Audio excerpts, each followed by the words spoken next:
लेने वाले हैं द्वितीय पाठ भारतीय अर्थव्यवस्था के अंतर्गत, जिसमें है भारतीय अर्थव्यवस्था 1950 से लेकर 1990 के बीच। हम अभी तक पिछले पाठ में पढ़ चुके हैं कि स्वतंत्रता के जब प्राप्त की भारत ने, उसकी पूर्व संध्या पर भारतीय अर्थव्यवस्था की स्थिति हमको भारत कैसे मिला कृषि उद्योग के क्षेत्र में। अब हम इस पाठ में पढ़ेंगे कि 50 से लेकर 90 तक भारत ने कृषि क्षेत्र में, विज्ञान के क्षेत्र में, उद्योग के क्षेत्र में और आधारिक संरचना के संदर्भ में और जनसंख्या के संदर्भ में, व्यापार के संदर्भ में क्या उल्लेखनीय प्रगति की। भारत आजाद हुआ तो उसने आर्थिक नीति कैसे अपनाने का प्रयास किया, ये भी समझेंगे। तो महत्वपूर्ण जो विषय हैं, तो सबसे पहली बात क्या हुई कि भारत ने आजाद होते ही समाजवादी सोच को अपनाया और साथ में मिश्रित अर्थव्यवस्था अपनाई। अब भारत ने क्या किया, निजी क्षेत्र और सार्वजनिक क्षेत्र दो महत्वपूर्ण क्षेत्र थे, दोनों को लेकर चला, लेकिन प्राथमिकता सब कुछ अधिकतर ज्यादा जो क्षेत्र थे वे सरकारी नीति और सरकार सार्वजनिक क्षेत्र में शामिल हुए। निजी क्षेत्र के लिए कम रियायत थी। इस समय भारत के उद्योग धंधों को मदद दी गई, लेकिन सबसे महत्वपूर्ण बात यह हुई कि योजना आयोग का गठन किया गया। भारत की विभिन्न पंचवर्षीय योजना, पहली योजना जिसका उद्देश्य कृषि बिजली सिंचाई था, दूसरी योजना इसी तरह इसके भी उद्देश्य दिए गए हैं और तीसरी, चौथी, पांचवी, छठी विभिन्न योजनाओं के उद्देश्य दिए गए हैं और 12वीं योजना 2012 से 17 तक लागू की गई, जो त्वरित विकास पर आधारित थी, जिसमें विकास दर 8 रखी गई और लक्ष्य 8 प्राप्त किया गया, वृद्धि दर 9% रखी गई थी। पंचवर्षीय योजनाएं भी यहाँ लागू की गई, प्रथम, द्वितीय, तृतीय और पंचवर्षीय योजनाएं जो लागू की गई तो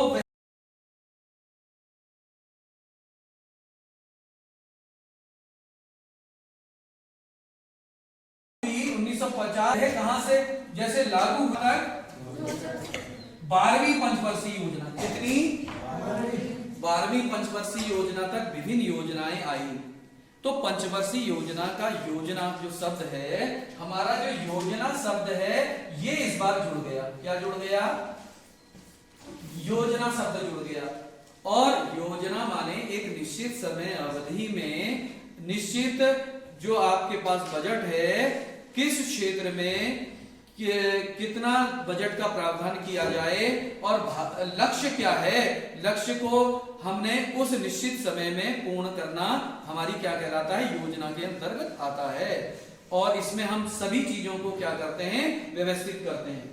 अब योजना को हमने जब अपनाया 50 से लेकर 90 ही क्या आगे तक भी हमने योजना को देखेंगे, 2017 तक योजनाएं चलती रही। अब क्या चीज है, अब क्या है, योजना आयोग की जगह क्या नाम आ गया है, नीति आयोग। क्या आ गया है, नीति आयोग।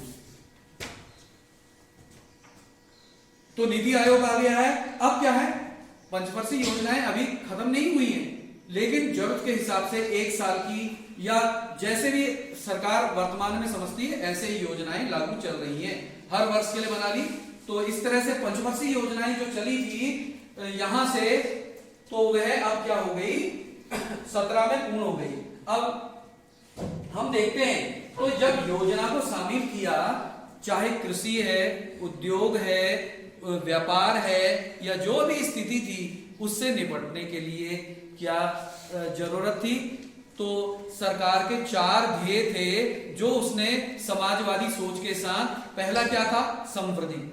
क्या, जो हर क्षेत्र में आना ही था, पहली चीज क्या थी, समृद्धि। दूसरा क्या था, आधुनिकीकरण। क्या था, आधुनिकीकरण।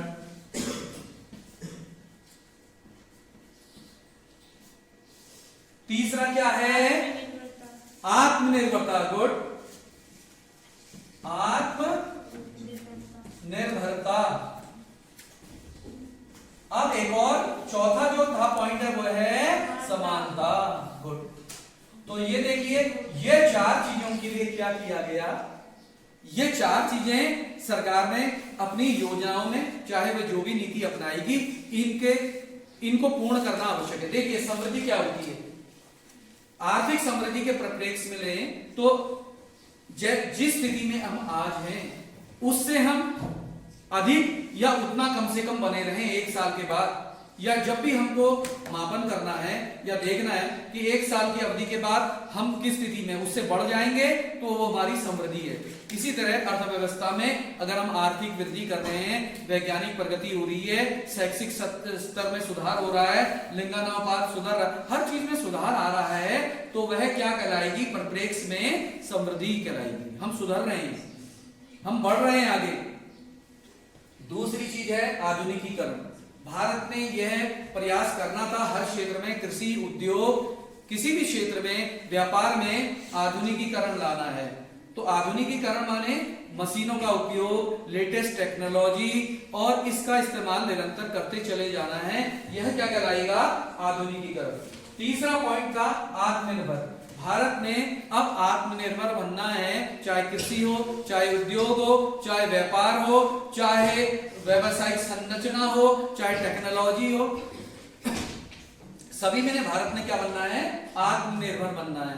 आत्मनिर्भर बनने का मतलब ये हुआ कि भारत अपने देश में अपने लिए अनाज स्वयं क्या कर सके, उत्पन्न कर सके, और सुई से लेकर हवाई जहाज तक भी स्वयं बना सके, और इसमें भारत ने सफलता प्राप्त कर ली है। अब देखिए भारत प्रक्षेपण यान को भी क्या करता है, प्रेक्षित करता है, और जो देश भारत से ये लेते हैं सहयोग, उनको उसका भुगतान करते हैं भारत के लिए। तो भारत ने प्रगति में मामले में भी आधुनिकीकरण भी किया है, आत्मनिर्भरता का भी ध्यान रखा है, और एक और चीज है समानता। समाज में निश्चित रूप से क्या है, विभिन्न वर्ग, जाति, धर्म होते हैं, लेकिन आर्थिक परिप्रेक्ष्य में दो वर्ग बनते हैं, एक है धनी यानी कि अमीर, दूसरा गरीब। तो इसको बांटने के लिए सरकार ने क्या किया, बोला भाई समानता हमारा उद्देश्य है, अगर अमीर ज्यादा कमा रहे हैं उन पर टैक्स लगाए जाते हैं, और गरीब के लिए स्कूल, विद्यालय या उनकी संदर्भ में योजनाएं बनाई जाती है। इस तरह से एक उनके दिमाग में सरकार, जो भी सरकार आए, किसी भी पार्टी की सरकार आती है, तो ये चार ध्येय उनके दिमाग में जरूर रहते हैं। जो भी हमारे संविधान में उल्लेखित चीजें हैं वह ध्यान में रखकर भारतीय सरकार को चलाने का प्रयास करते हैं। अब देखते हैं, सबसे पहले हमने क्या विषय लेने होंगे। देखिए बच्चों, ये अब हम इस पंचवर्षीय योजनाओं को आपको बिल्कुल बताएंगे कब से शुरू हुई, और हर पंचवर्षीय योजनाओं के अपने उद्देश्य थे।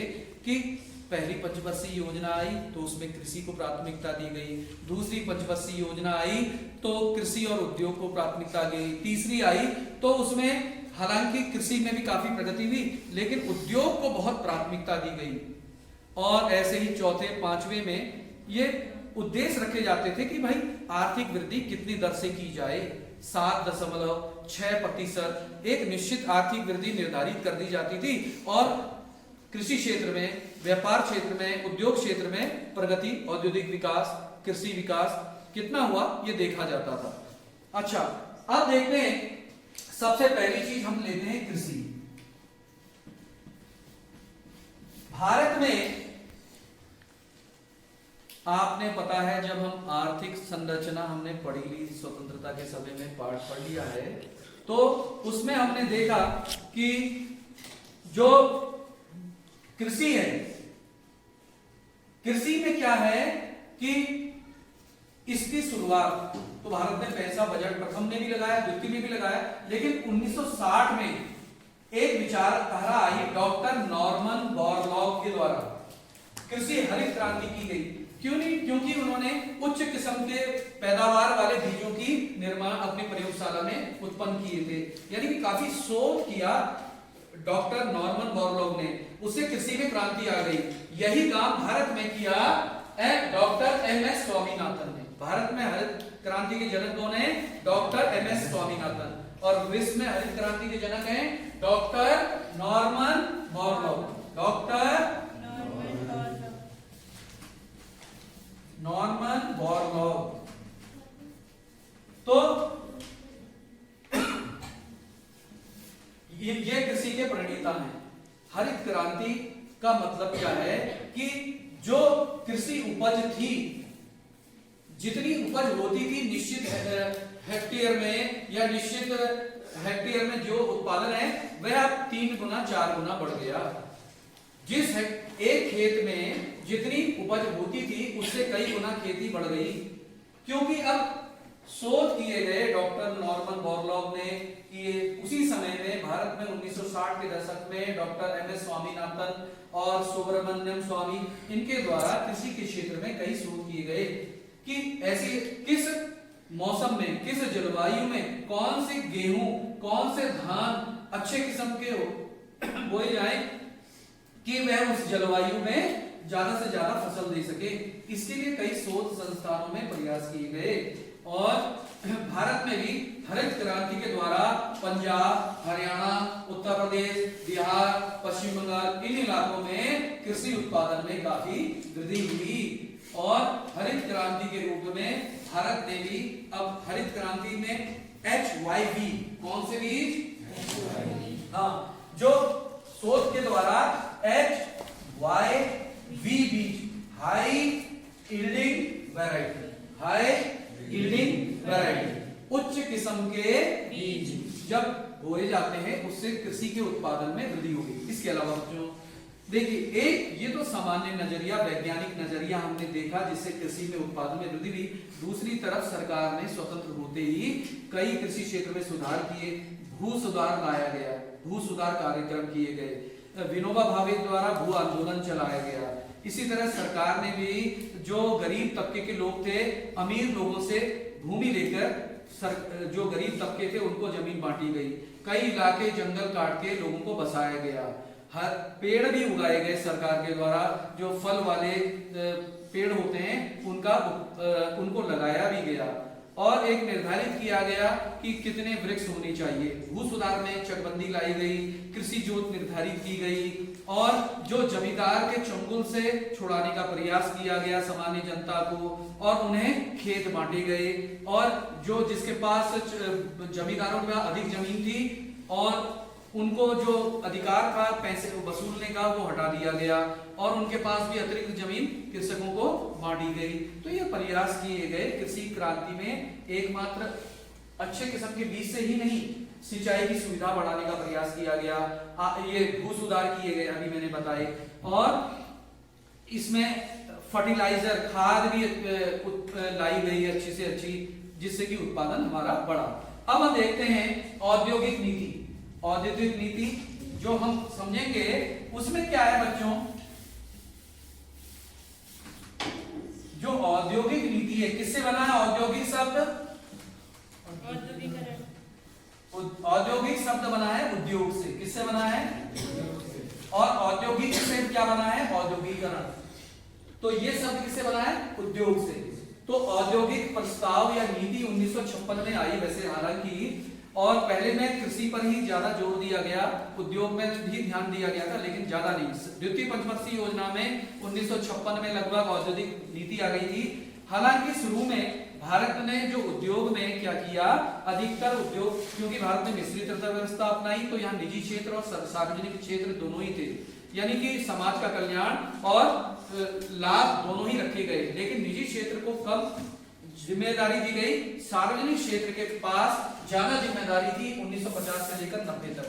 और 90 आते आते सार्वजनिक क्षेत्र की जिम्मेदारी किसकी तरफ चली गई? निजी क्षेत्र की ओर चली गई। तो औद्योगिक में भारतीय उद्योगों को क्या दिया गया? संरक्षण दिया गया विदेशी उद्योगों से और यहाँ के ही उत्पादन को बढ़ावा दिया गया। तो यह प्रयास किया गया कि भारत में सार्वजनिक क्षेत्र के पास ही अधिकतर उद्योग शामिल थे और अधिक निजी क्षेत्र के पास बहुत सीमित उद्योग थे। उन पर क्या लगाए गए? कई प्रतिबंध भी थे, लेकिन सार्वजनिक क्षेत्र की कई कमियां थी जिसके कारण अंततः 91 के सुधार में किसे प्राथमिकता मिली? निजी क्षेत्र को प्राथमिकता मिली। और औद्योगिक क्षेत्र में भी भारत ने काफी प्रगति की, कई उद्योग लगाए गए। सरकारी क्षेत्र में तो कई इस्पात उद्योग लगाए गए, खनिज उद्योग लगाए गए और बांध बनाए गए और औद्योगिक नीति को बढ़ावा मिला। धन्यवाद। भारतीय उद्योगों से बनने वाली चीजों को, इसमें दिक्कत क्या आ गई? अब ये तो अच्छी सरकार की थी, भारत ने आयात प्रतिस्थापन नीति को अपनाया। किसे अपनाया? हाँ, इसका मतलब ये है भारत अगर किसी से कुछ ले रहा है तो वो यहाँ के उद्योग के लिए फायदेमंद हो, यहाँ के उद्योग धंधे में उसकी मदद मिले और उसके लिए आवश्यक हो, उसी चीज को मंगाता था। बाकी चीजों में टैक्स लगाए जाते थे और क्या किया जाता था? उन पर टैक्स लगा दिया जाता था। अब क्या है, भारतीय उद्योग धंधों को क्या मिलती थी? संरक्षण मिलता था। क्या मिलता था? सरकार की नीतियों में विदेशी चीज यहाँ आएगी नहीं। जो भारतीयों ने उद्योग धंधे खोले हैं, सरकार ने उद्योग धंधे खोले हैं, उसको मदद मिलती थी कि लोग उसी की चीज खरीद रहे थे।